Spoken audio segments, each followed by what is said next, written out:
Good morning student, this is your lecture number 3। इसके पहले हम लेक्चर 1 और लेक्चर 2 में बेसिक मैथमेटिक्स में ट्रिग्नोमेट्री और ग्राफ पर बात कर चुके हैं। स्टूडेंट, बेसिक मैथमेटिक्स को मैंने 5 लेक्चर्स में डिवाइड किया है। लेक्चर 1 ट्रिग्नोमेट्री पर बेस्ड था, लेक्चर 2 ग्राफ पर बेस्ड था, lecture 3 today we are talking about basic algebra and geometrical shape. Lecture number 4 आएगा आपका differentiation and integration. Lecture number 5 होगा वेक्टर्स के लिए। मैं आपको एक बात क्लियर कर दूं कि differentiation and integration is a very crucial part. बहुत कुछ है सीखने के लिए, मुश्किल भी है। स्टूडेंट्स इन जनरल उसमें प्रॉब्लम फेल करते हैं, बट यदि आप अच्छे से सीखेंगे सारा कुछ बहुत आपके कमांड में होगा। फॉर दिस पर्टिकुलर लेक्चर मैं आपको ये बोलना चाहता हूँ, इसमें मैंने आपको कोई असाइनमेंट्स नहीं दिए हैं क्योंकि ऐसा कुछ कंटेंट नहीं है। ये प्रीवियस क्लासेस में आपने जो भी कुछ बेसिक अलजेब्रास पढ़े हैं, जो फॉर्मूला पढ़े हैं, ज्योमेट्रिकल शेप्स आप जानते हो, उन्हीं को हम केवल यहाँ पर रिव्यू करने की कोशिश करेंगे, उन्हें रिवाइज करेंगे। ओके, फिर भी कोई पैनिक होता है, कोई प्रॉब्लम होता है तो जरूर आप मुझे पूछिए। So we will start with basic algebra. Student, सबसे पहले तो मैं आपको ये बता दूं और आप स्पेशली इस बात को ध्यान रखिए कि बेसिक अलजेब्रा में एक ये चीज है जिसे आपने कई बार यूज किया होगा प्रीवियस क्लासेस में, that is the quadratic equation. क्या होता है quadratic equation? It is the second degree equation. कैसा इक्वेशन कहते हैं इसे हम? Second degree. अभी आप बोलोगे सर ये सेकंड डिग्री का मतलब क्या हो गया? सेकंड डिग्री का मतलब हो गया highest power of variable is 2। Variable का हाईएस्ट पावर कितना हो? 2 से ज्यादा ना।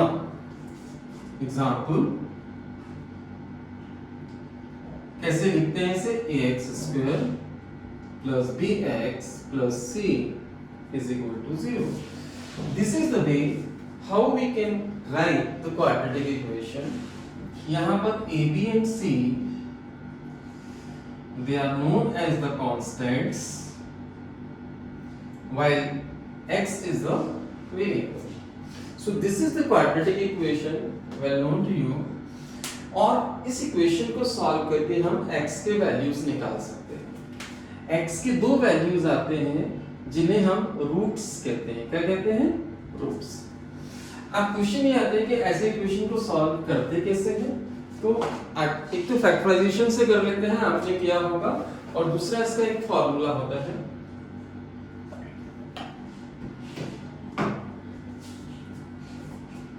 That is known as the Sridharacharya formula, और उससे हम x का वैल्यू निकालते हैं। ये फॉर्मूला है -b plus minus under the root of b² minus 4ac divided by 2a minus b। b is what? Coefficient of x. a is what? Coefficient of x² and c is the constant. Okay, तो इस formula को यदि आप याद रखते हो तो इस फॉर्मूला से इस टाइप की इक्वेशन को सॉल्व किया जा सकता है। कैसे? एक एग्जांपल लेते हैं। मैंने लिखा x² minus x minus 2 is equal to 0। Suppose ये हमारे पास कोई एक इक्वेशन है और इसे सॉल्व करके हमें x का वैल्यू फाइंड आउट करना है। किसका वैल्यू निकालना है? x का, sorry x² minus x। Okay, so it is a quadratic equation. हमारा जो स्टैंडर्ड इक्वेशन है उससे कंपेयर करा देंगे ax² plus bx plus c is equal to 0 से। यहाँ पर a का वैल्यू कितना? 1, b का वैल्यू कितना? -1, c का वैल्यू कितना? -2। उठाकर यहाँ रख दिया तो x will comes out -b, b का वैल्यू कितना है? -1 plus minus under the root of b² -1 का स्क्वायर -4a, a का वैल्यू 1 और c का value -2 divided by 2a, a का value 1। So this comes out 1 plus minus 1 plus ये आ गया 8 divided by 2, 1 plus minus 1 plus 8 is 9, 9 का square root आएगा 3/2। जब आप प्लस साइन लोगे तो x का वैल्यू कितना आएगा 1 प्लस 3 4/2 यानी 2। माइनस साइन लोगे तो 1 माइनस 3 यानी -2 डिवाइडेड बाय 2 यानी -1। तो x के यहाँ पर दो वैल्यूज मिल रहे हैं, प्लस साइन लेने पर 2, माइनस साइन लेने पर -1। इन्हें हम रूट्स कहते हैं। क्या बोलते हैं? Roots. So this is the way how you can solve the quadratic equation. मैं आपको ये नहीं कहूंगा कि ये आपको पहले से नहीं आता है, जरूर आपने पढ़ा होगा और सर रिवीजन ऑनली। फिर भी यदि आपको याद नहीं है, भूल गए हैं तो रिवाइज कर दीजिए, काम है। अलजेब्रा में एक और इम्पोर्टेंट चीज है, लेकिन मुझे लगता नहीं है कि पहले आपने प्रीवियस क्लासेस में उसके बारे में पढ़ा होगा। एक बात। दूसरी बात, यहाँ पर उसका कितना यूज है? क्या बहुत यूजफुल है? मैं बोलूंगा बिल्कुल है। कुछ क्वेश्चंस में, क्योंकि आपको सिर्फ 11th नहीं देखना है, 11th के साथ नीट और जेईई की तैयारी करनी है, कॉम्पिटिटिव एग्जाम्स के पॉइंट ऑफ व्यू से ये आपको पता होना चाहिए। दैट्स व्हाई मैं आपको बताने जा रहा हूँ, it is the binomial expression. बहुत ज्यादा यूज नहीं होता है, लेकिन जहां पर भी होगा, यदि नहीं आता है तो आप नहीं कर पाओगे। होता क्या है बाइनोमियल एक्सप्रेशन? मैं आपको क्लियर कर दूं, ये एक ऐसा अलजेब्रिक एक्सप्रेशन है, it is an algebraic expression contains two terms, जिसमें दो टर्म्स होते हैं। For example a plus B, a minus B का whole cube, x plus 1/, like 2x minus 3y का पावर, कुछ भी लिखते हैं, समथिंग लाइक दैट। तो इस तरह के जो रिलेशनशिप होते हैं उन्हें हम क्या कहते हैं? They are the binomial expression. एक बाइनोमियल थ्योरम होता है, उसके बारे में आपको मेनली जानना है। And what is this binomial theorem? Binomial theorem. Just listen to me.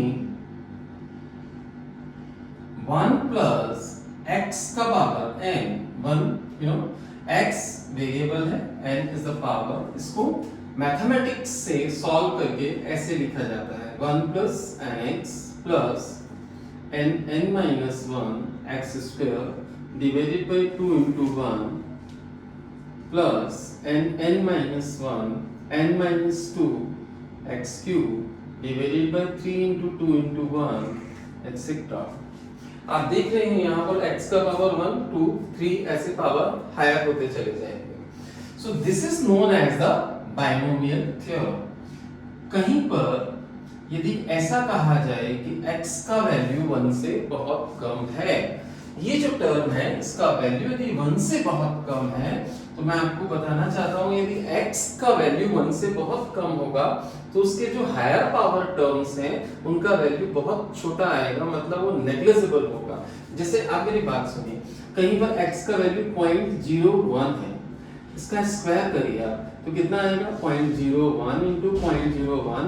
जब आप सॉल्व करोगे तो 0.0001। ओके, तो ये जो टर्म होगा इट्स अ वेरी स्मॉल, तो ये नेग्लिजिबल टर्म है।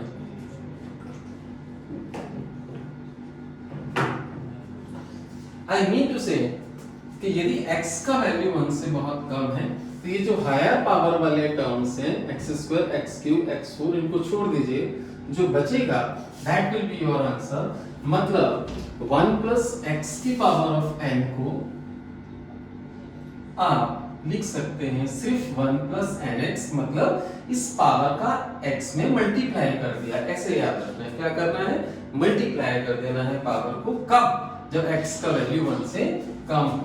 For example I just say ऐसा लिखा है 1 प्लस p/q की पावर -3/2, और मैंने आपको दिया है p is much less than q। देखिए यदि p का वैल्यू q से बहुत कम है, इसका मतलब p by q is much less than 1, okay. और क्योंकि ये रेशियो 1 से बहुत कम है, that means this can be written as 1 plus p by q, क्योंकि its value is less than 1 तो पावर को इसमें मल्टीप्लाई कर देंगे। पावर कितना है -3/2, इसको मल्टीप्लाई कर दिया p by q में, और ये हमारे पास आ गया 1 - 3/2 p by q। तो इस पर्टिकुलर रिलेशन को ऐसा लिखा जा सकता है, लेकिन ये हम केवल तब लिख पाएंगे if p is much less than q। Binomial के हेल्प से और आप क्या कर सकते हो,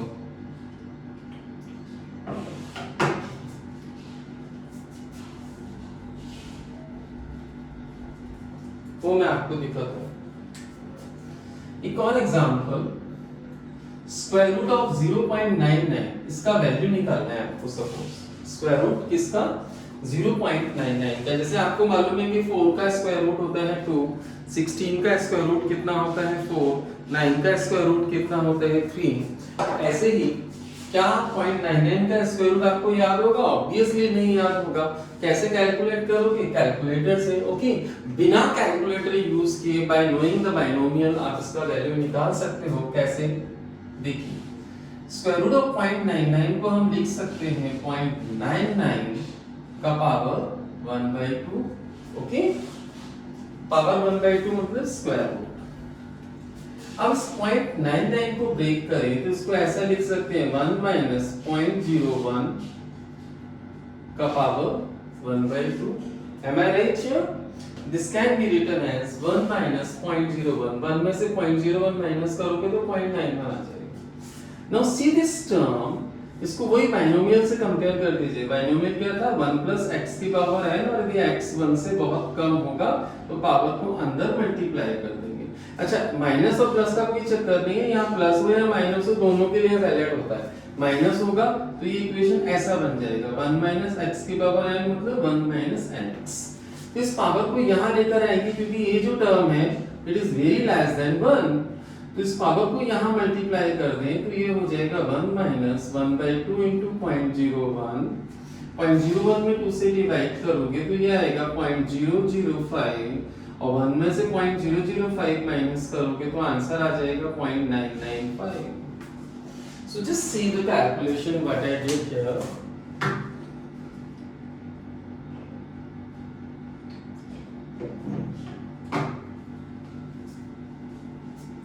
Okay, so this is the binomial। कहीं पर इसका यूज होगा, बहुत ज्यादा यूज नहीं होगा, but still you should know, okay.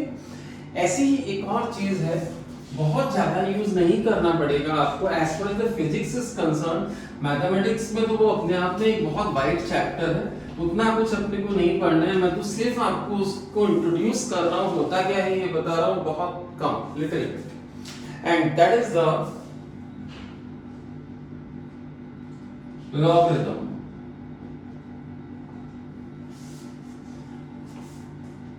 Mathematics में एक ऐसा रूल जो मैथमेटिक इक्वेशंस को सिंपलीफाई करता है, उन्हें सॉल्व करने में हमें हेल्प करता है। एक ऐसा rule which gives us the idea in simplified manner to solve the mathematical relations is known as the logarithm। इसमें कई बार हम पूरा नाम बोलते हुए इस लॉगरिथम को LOG यानी सिर्फ लॉग ही बोलते हैं, ओके। क्या है ये और कौन से इसके रिलेटेड फॉर्मूले हैं उसे समझते हैं। लेकिन उसे समझने से पहले सबसे पहले जैसे मैंने आपसे कहा 5 का स्क्वायर कितना होगा, so what you will say 25। 3 का स्क्वायर कितना होगा 9, ओके। इस 25 को नंबर कहा जाए, this is number, this is what power, and this is what base, okay. तो देखिए मैं आपको समझाने जा रहा हूं, आपको सिर्फ रटना है और लिटरली और कुछ नहीं है। देखिए लॉग कैसे लिखा जाता है, लॉग का डेफिनेशन क्या होता है। लॉग मतलब logarithm of a number that means 25 with respect to a base that means 5 is equal to the power to which the base must be raised to get the number। What I have told you, किसी भी number का log किसी fix base के respect में उस power के बराबर होता है। कौन सी पावर? यदि वो पावर हम बेस पर लगाएं तो वो नंबर आ जाए। धीरे धीरे समझ में आएगा। जैसे इसके लिए कैसे लिखेंगे? log of what? 9 with respect to base is equal to 2। इसका मतलब 9 का log 3 के बेस में कितना होगा? 2। किसी भी नंबर का log with respect to a base is equal to the power, क्या पावर? जो उस बेस पर लगाने से वो नंबर आता है। फॉर एग्जाम्पल, यदि मैंने कहा है a की power x is equal to n, आप मुझे बताइए तो यहाँ नंबर क्या है, बेस क्या है, पावर क्या है?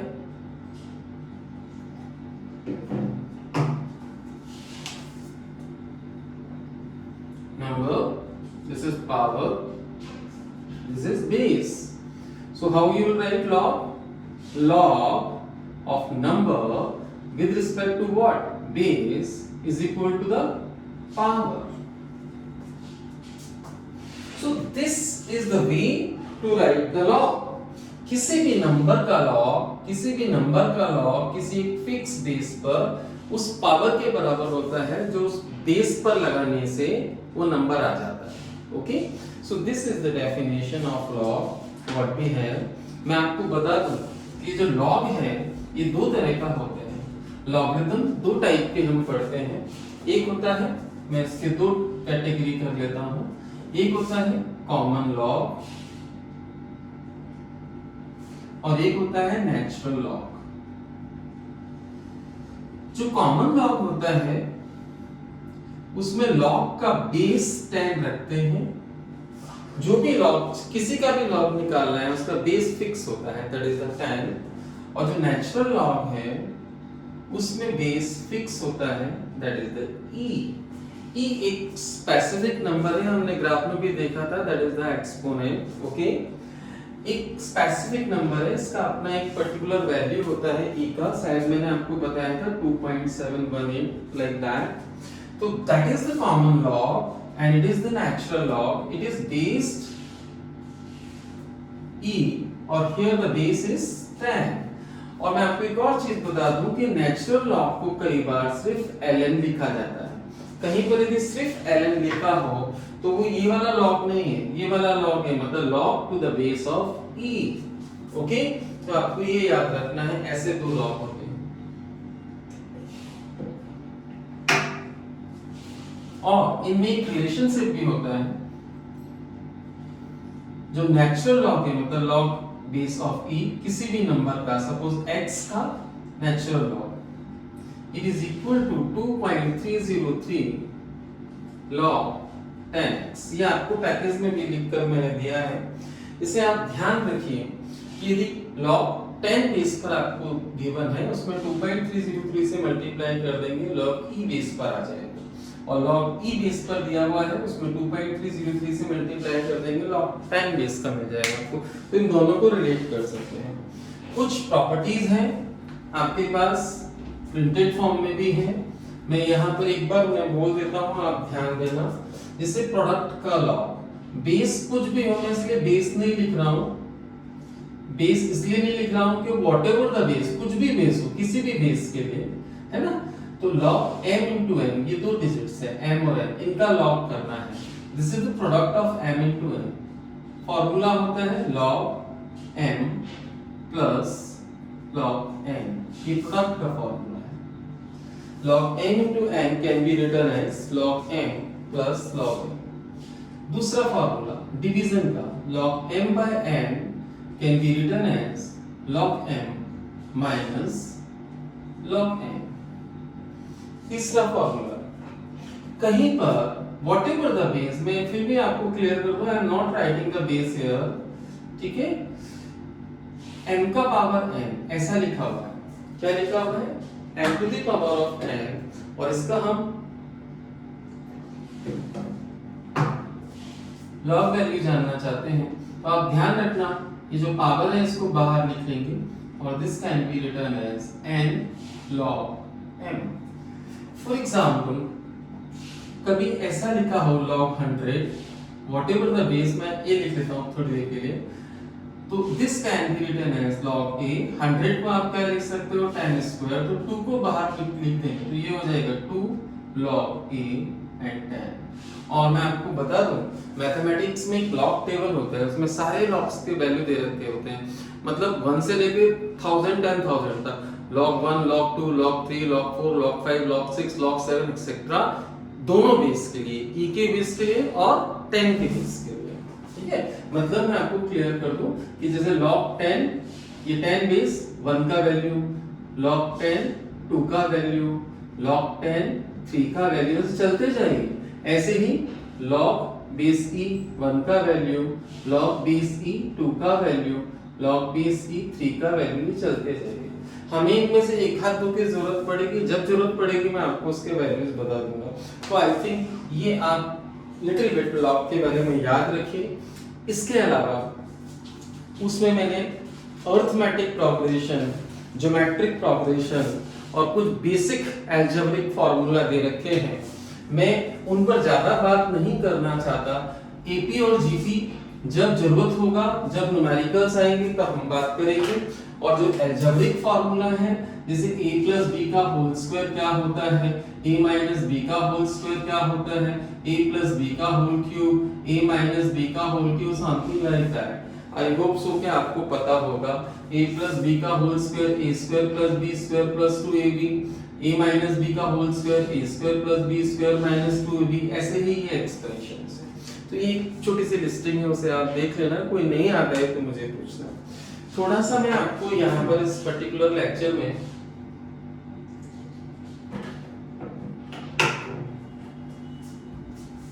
कुछ इंपॉर्टेंट ज्योमेट्रिकल शेप्स के बारे में बता दूं। देखिए, फिजिक्स में आपको डेरिवेशंस के पॉइंट ऑफ व्यू से कई बार क्या होगा, कुछ खास ज्योमेट्रिकल शेप्स की जरूरत पड़ेगी।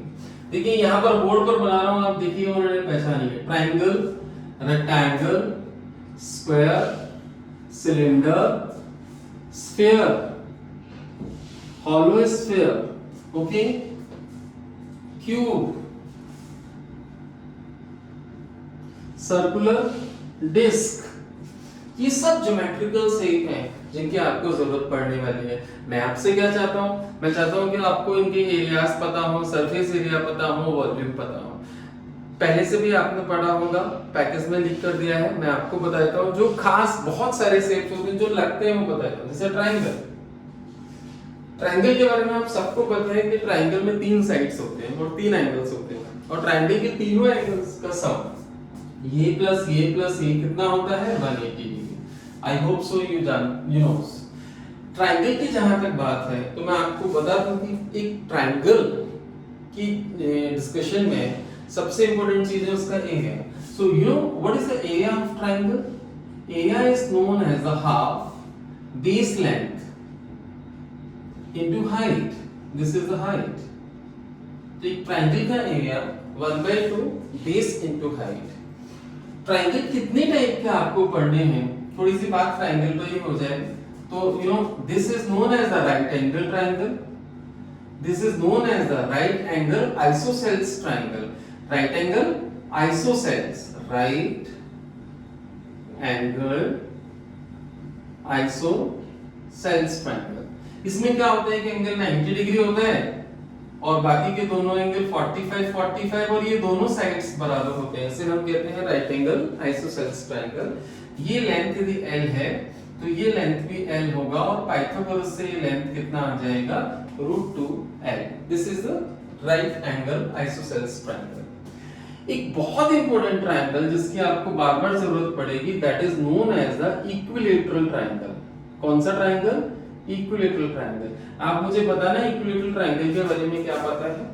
इसमें तीनों साइड्स इक्वल होते हैं, ये लेंथ L है, ये भी L होगा, ये भी L होगा। Each angle is 60 degree.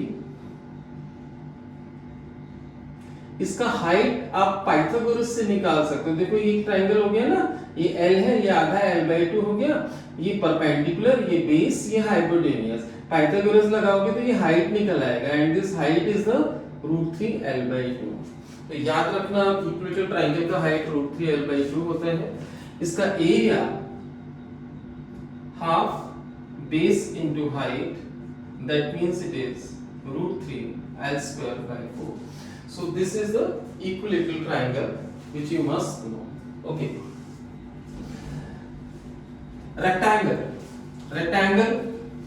Rectangle वो होते हैं जिसमें 4 साइड्स हैं, 4 एंगल हैं, चारों एंगल्स का सम 360 डिग्री होता है।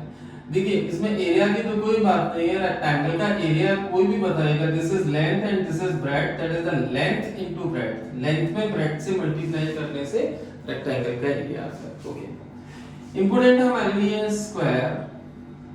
What is the square? इसमें 4 साइड्स हैं and all sides are equal, हर एक का लेंथ जिसे मैंने L मान लिया, चारों इक्वल साइड्स हैं, इसमें 4 एंगल्स होंगे, चारों एंगल्स 90 डिग्री के होंगे। ओके, चारों एंगल्स का सम 360 डिग्री होगा। ये इसके 2 डायगोनल्स हैं, 2 डायगोनल्स एक दूसरे को परपेंडिकुलरली इंटरसेक्ट करेंगे, राइट। इसके डायगोनल का लेंथ हम निकाल सकते हैं पाइथागोरस से, that will be the root 2L। इसकी पेरीमीटर कितनी होगी? L plus L, that is the 4L। इसका एरिया कितना होता है स्क्वायर का?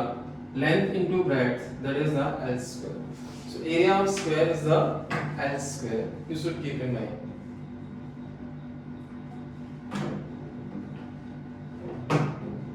ऐसा ही एक और 2 डायमेंशनल शेप है पैरेललोग्राम। इसका अभी रिसेंटली बेसिक मैथमेटिक्स में वेक्टर में जरूरत पड़ेगा। पैरेललोग्राम क्या होता है? पैरेललोग्राम सीधे से 2 अपोजिट साइड्स इक्वल होते हैं, ये इसके बराबर होगा, ये इसके बराबर होगा, इसे हम पैरेललोग्राम बोलते हैं। इसको सपोज आप बोल दीजिए बेस, यहां से परपेंडिकुलर ड्रॉप कर दीजिए, दैट इज हाइट। यहां पर मैं आपको क्लियर कर दूं कि एरिया यदि आपको निकालना होगा तो एरिया तो निकल ही आएगा, it looks like that b into whatever that is a।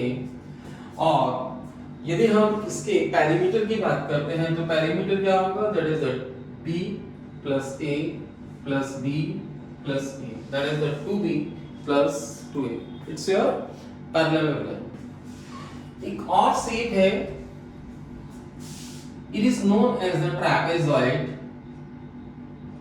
ट्रैपेजॉइड के बारे में मैं आपको बता दूं कि एक ऐसा ज्योमेट्रिकल शेप है, इसमें 2 साइड्स पैरेलल होते हैं और 2 साइड्स पैरेलल नहीं होते हैं।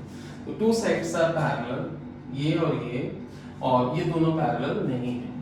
देखिए इसका एरिया जरूर आप याद रखिए क्या होता है? Half sum of parallel sides, sum of parallel sides into perpendicular distance between them। perpendicular distance between them मतलब ये distance, जैसे इसकी लेंथ a है, इसकी लेंथ b है और ये हाइट h है, तो ये हो जाएगा half a plus b into h। So this is the way how we can find the area of the trapezoid। After that, you know, circle के बारे में क्या क्या पता है? आई होप सो कि आप जानते हैं। दिस इज द सर्कल, ये इसका सेंटर है, दिस इज द रेडियस, और इस पूरे डिस्टेंस को हम उसका डायमीटर कहते हैं, और ये होता है सर्कमफेरेंस। सबसे पहले मैं आपको बता दूं कि सर्कल का जो सर्कमफेरेंस होता है that is the 2 pi r, diameter होता है रेडियस का हाफ, और एरिया होता है पाई r स्क्वायर। r की जगह ये लिख दें like sorry diameter is the 2r, so r की जगह हम d/2 लिख दें, तो ये आ जाएगा पाई b square by 4। So this is your circle. ऐसे छोटे छोटे ज्योमेट्रिकल शेप है। मैं आपको एक और ज्योमेट्रिकल शेप बता देता हूं and that is the cube. उसकी भी जरूरत पड़ने वाली है। स्फीयर्स होते हैं, स्फीयर के बारे में बात करने पहले फिर क्यूब की बात करेंगे। Sphere radius is R solid sphere, it's a surface area. Surface area होता है 4 पाई r स्क्वायर। आप समझते हैं स्फीयर का सरफेस एरिया? फुटबॉल सरफेस, पूरे सरफेस का एरिया यदि आप कैलकुलेट करोगे it comes out 4 pi R square. Volume देखोगे 4/3 pi R cube, that is the sphere. Sphere में यदि ऐसा स्फीयर है, इसकी वॉल थिन है, that is known as the hollow sphere. Radius R है, सरफेस एरिया तो वही रहेगा 4 पाई आर स्क्वायर, वॉल्यूम भी वही रहेगा इसका 4/3 pi R cube, that is the hollow sphere. यदि हमारा हॉलो स्फीयर थिक वॉल्ड है, कैसा है? थिक वॉल्ड लाइक दैट, ये स्फीयर ये ऐसा, इसे इनर रेडियस और इसे आउटर रेडियस कहते हैं। मतलब उसकी जो वॉल है उसकी थिकनेस ज्यादा है, अंदर वाला रेडियस a और बाहर वाला b। किसी ने पूछा इसका सरफेस एरिया कितना होगा, सरफेस एरिया मतलब ये area, so that is the outer radius लगेगा इसमें 4 पाई b स्क्वायर। और किसी ने इसका वॉल्यूम पूछ लिया तो कैसे निकालोगे? देखिए आपको इस वॉल्यूम की जरूरत है, आप क्या करोगे, पूरे बड़े स्फीयर के वॉल्यूम में से ये छोटा वाला वॉल्यूम माइनस कर दोगे। बड़े स्फीयर का वॉल्यूम कितना 4/3 पाई b क्यूब माइनस करोगे छोटे वाले स्फीयर का volume 4/3 pi a cube and it comes out 4/3 pi b cube minus a cube. मैंने क्या किया एक बार फिर बताता हूँ, इस बड़े स्फीयर के वॉल्यूम में से इसका माइनस कर दिया तो ये वाला वॉल्यूम निकल आया हमारे पास, और स्फीयर का वॉल्यूम तो हम जानते ही 4/3 पाई r क्यूब होता है। ओके चलिए एक और चीज रिव्यू कर लीजिए, it is about the cube. So what do you know about the cube? ये होता है क्यूब, देखिए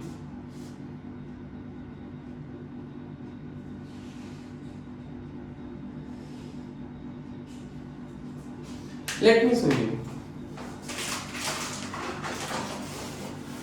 this is the cube. Okay, cube की जब हम बात करते हैं तो क्यूब में 6 स्क्वायर फेसेस होते हैं, आपको दिख रहा होगा 1 2 3 4 5 और 6, 1 2 3 4 5 एंड 6 स्क्वायर डाइस आपके पास भी होगा।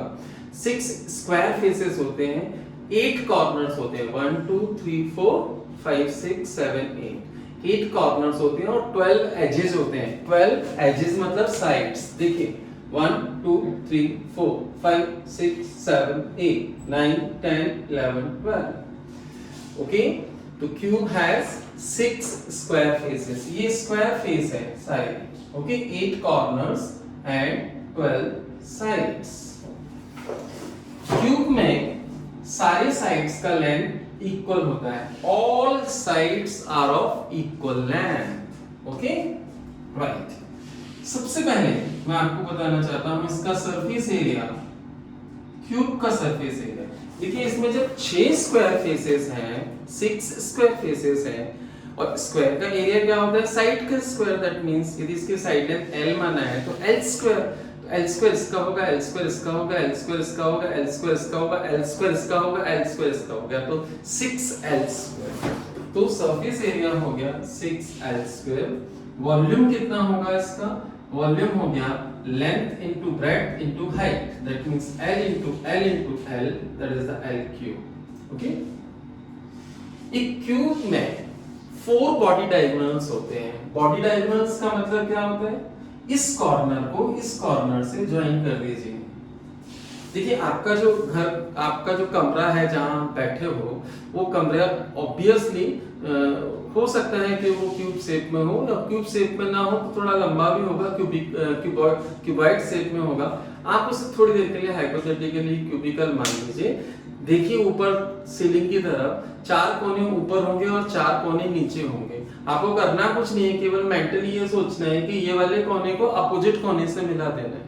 आपके कमरे के जो राइट मोस्ट टॉप वाला कॉर्नर है और जो सामने उसके जो अपोजिट कॉर्नर है उससे मिला दीजिए, like that. This is the one diagonal, ये दूसरा डायगोनल आएगा, ये तीसरा डायगोनल आएगा और ये चौथा डायगोनल आएगा। तो ऐसे क्यूब में 4 बॉडी डायगोनल्स होते हैं।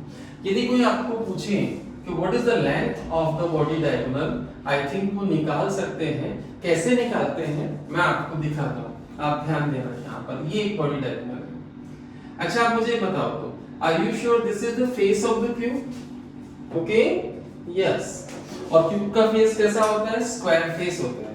ओके, और ये क्या हो गया? Face diagonal. क्या हो गया ये? Face diagonal. क्यूब के एक फेस का डायगोनल, स्क्वायर का डायगोनल। ये L है, ये L है। पाइथागोरस से ये कितना होगा? √2L। पाइथागोरस लगाना आता है ना, perpendicular square plus base square is equal to hypotenuse square. ये हाइपोटेनियस, ये परपेंडिकुलर, ये बेस, इन दोनों से सॉल्व करेंगे तो ये √2L आ जाएगा। ओके, और ये साइड लेंथ कितनी है? L। फिर से गौर करें, एक ये हो गया साइड, एक ये हो गया और एक ये डॉटेड हो गया। ओके, जिसका लेंथ हमें निकालना है। Again this is the right angle triangle, ये परपेंडिकुलर, ये बेस और ये हाइपोटेन्यूज। इसको h लिख लेता हूं, तो h क्या होगा? Under the root of perpendicular square plus base square, that means this comes out √3l square और इट इज √3l। तो क्यूब के डायगोनल का लेंथ, बॉडी डायगोनल का लेंथ कितना होता है? √3l। स्टूडेंट, इसमें एक तो और भी चीजें हैं इटसेल्फ, आप उसे पढ़िए। देखिए, ये जो लेक्चर है ये as per as your syllabus is concern, syllabus का कोई पार्ट नहीं है, और टूल्स भी बहुत ज्यादा इसमें फ्रीक्वेंटली यूज होने वाले नहीं हैं, इसलिए मैंने इसमें इसका वर्कशीट नहीं दिया है। अननेसेसरली क्वेश्चंस क्रिएट करने से फायदा नहीं। जो भी चीजें हैं, जितनी भी चीजें आपने पहले पढ़ रखी हैं या जो भी कुछ नया सीखा आपने, उसको बस एक बार लुक आफ्टर करिए, देखते रहिए, दिमाग में रखिए कि ये कोई चीज होती है, जब कहीं पर इसकी जरूरत पड़े तो हम इन टूल्स को यूज कर पाए। ठीक है, राइट। अब क्या आगे जो लेक्चर आने वाला है नंबर 4, वो होगा कैलकुलस पर बेस्ड। कैलकुलस मतलब डिफरेंशिएशन और इंटीग्रेशन। मैं आपको बता दूं कि it's most difficult and most important for your syllabus. Maximum cases में स्टूडेंट से इंटीग्रेशन और डिफरेंशिएशन बनता ही नहीं है, क्योंकि इसकी उनकी जो इनिशियल लर्निंग है वो बहुत पुअर होती है।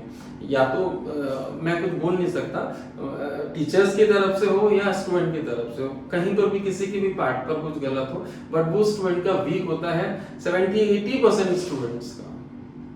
आप यदि उस 80% में नहीं आना चाहते, आप यदि उन 20% में रहना चाहते हैं जिनकी कमांड में होता है डिफरेंशिएशन और इंटीग्रेशन, तो स्ट्रिक्टली डिसिप्लिन फॉलो करिए, रूल्स फॉलो करिए। जो बताता हूं उसको बिल्कुल गाइडलाइंस को एज पर द गाइडलाइंस अपनी स्टडीज को रखिए। डिफरेंशिएशन इंटीग्रेशन बहुत क्रूशियल है, जैसा सिखा रहा हूं वैसा सीखना, और जब लेक्चर मिले इमीडिएटली उसी दिन सारी चीजें उसके सॉल्व करना। नहीं आता है कोई भी चीज तो मुझे फोन जरूर करिए। आप लोगों के फोनिक डिस्कशंस नहीं हो रहे हैं, सो कॉल करिए, whatever the query you have ask me. Okay, so that's all for today's class. अगली क्लास में हम डे आफ्टर टुमारो मैं आपको डिफरेंशिएशन और इंटीग्रेशन के बारे में बताऊंगा। Till then, thank you.